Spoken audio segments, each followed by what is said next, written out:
ตามใจแม่ปุ้งในกะดีลูกเกิดมาจังสีเฮงเนาะกะที่จริงนะลูกยังบ่เกิดกะเฮงเลยนะสำหรับพ่อยคิดว่าเนาะประมาณ2เทื่อละที่เรา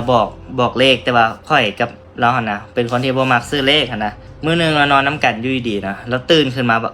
พ่อเขาฝันได้หั่นฝันว่าเขาได้ขี่สร้างเพิ่นบอกได้ฝันขี่สร้างเห็นสร้างนี่แหละแล้วมื้อต่อมานะออกเลขสร้างเลยค่อยก็ตกใจปอโธ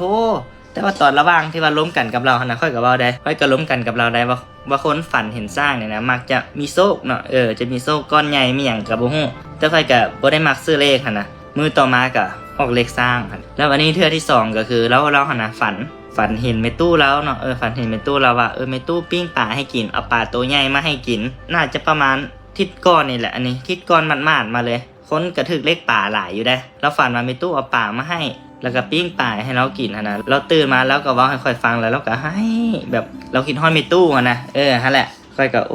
ค่อยก็บ่ได้คิดหยังก็มีแต่ลมนั่นล่ะว่าสั้นอันเดี๋ยวเฮาไปเฮ็ดผ้าข้าวให้เราเนาะบางทีเราอาจจะหิวหั่นหิวนี่หั่นแหละไปเฮาก็เฮ็ดผ้าข้าวให้เราหั่นนะอันนี้ก็ถามว่าลูกมาให้โชคบอกก็ค่อยก็เชื่ออยู่ได้อันนึงก็เชื่ออันนึงก็บังเอิญหั่นแหละแต่ว่ามันก็สิบังเอิญเกินไปบ่หั่นนะแล้วก็มาให้โชคอยู่แต่ก็บ่เป็นหยังเนาะเฮามาขายเครื่องช่วยเมียนี่โชคของแท้ก็คือเฮาจะช่วยกันหาเงินหาคำเนาะนี่อย่าลดน้ำหนักเนาะตัวนี้แม่นสูตรอ่อนเด้อตัวนี้เหมาะสำหรับคนที่ว่าบ่เคยผ่านอหยังมาก่อนแล้วก็อยากลดน้ำหนักแบบค่อยเป็นค่อยไปแต่ว่าตัวนี้ผู้ใดที่ว่าอยากลดแบบเร่งด่วนนี่3 มื้อ 7 มื้อเห็นผล 3-7 โลทั้ง2สูตรนี่เด้อเอาหิมมาจัดหิมมาต่ำกันเด้อ